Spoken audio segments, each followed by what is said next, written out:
Hello, my name's Stacey Walden, and I'm the art teacher at India Hook Elementary in Rock Hill, South Carolina, part of Rock Hill School District 3.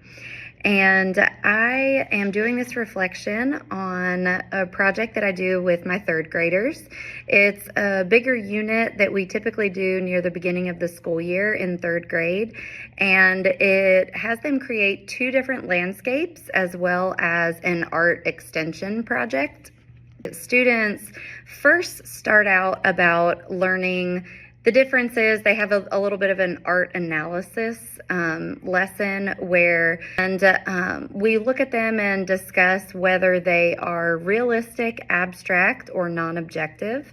And so we kind of go through that with several different slides and have a discussion where they are just kind of feeling free to verbally respond and use clues from the art.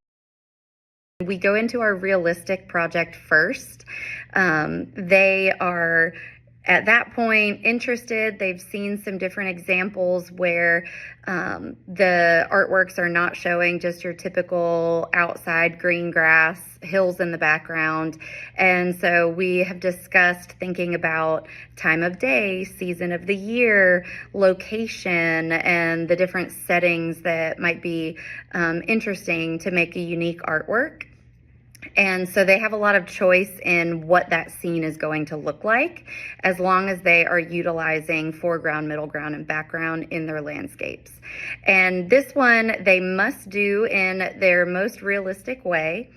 So they are looking at what would realistically be showing up in that setting, for that time of day, if they need to consider things like shadow that would be affected and need to be shown in their artwork. And they learn about art history of Winslow Homer. And so they study him as one of our master artist studies. And they are creating a landscape. It could also be a seascape. I kind of open that up a bit if they want to include water. And they use pencil for this on white paper.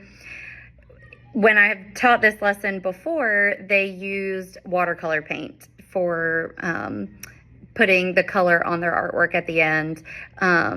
In reflection later on, I'll talk about how I might alter that a little bit in the future. Once we finish their first landscape, then they also learn about a contemporary artist that is in the Carolinas, so a little bit more local to us. And they learn about how she creates very abstract landscapes, and it's a little bit messy and fun. And so that continues to get their engagement through paint scraping and the way that we make texture on the paper using lots of different materials. They finish these with some oil pastel to add the details of these more simplistic abstract landscapes. And she also utilizes some AI with her artwork when she exhibits it in different galleries. And so we include that as a little bit of an extension at the end of this unit, where we use a paper from Dot Day. If you're not familiar with that, it is from the artist, author, and illustrator Peter H. Reynolds, and he supplies this for Dot Day, which is a celebration in connection with his book, The Dot. And so there's a little bit of a literacy tie in there, where we listen to the dot and then they decorate a worksheet that has a large circle on it. But the twist on that is there's also a free app that you download and use, and we turn their decorated circles into an AI sphere through the app. And that is just really fun for them to see how artists can also use augmented reality with their artwork. In terms of scope and sequence, this is, as I've mentioned, this is done at the beginning of the year because I want them kind of setting up for, in third grade, now we are kind of kicking things up a notch and taking a little bit more of a critical view at art and thinking more as artists. And so I want them to have that foundation. So this actually is a unit that's a big support for my SLO. So in reflection of this unit, I love this unit. The students were really engaged with it when I've taught it before. And it includes so many different parts and pieces. It's constantly keeping them interested because there's a lot of different change and new learning that is supporting them throughout the unit.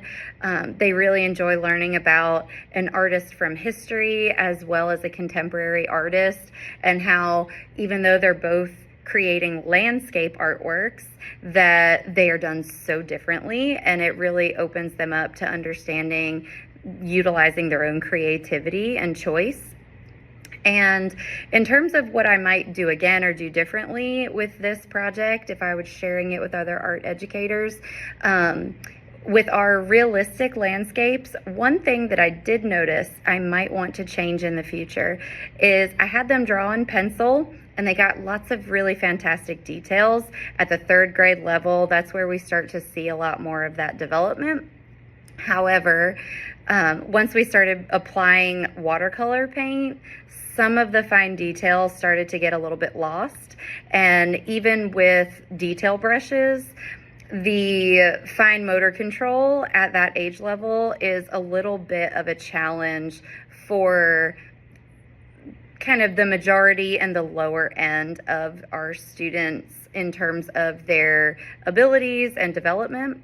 And so one thing that I would definitely do to change in the future is I would switch out watercolor paint with watercolor pencils, so that they can really get a little bit more control and detail using the watercolor colored pencils first, and then activating it with a brush and water to give it that same watercolor look. So we would end up with the same end result, but a little bit better and a little bit more refined.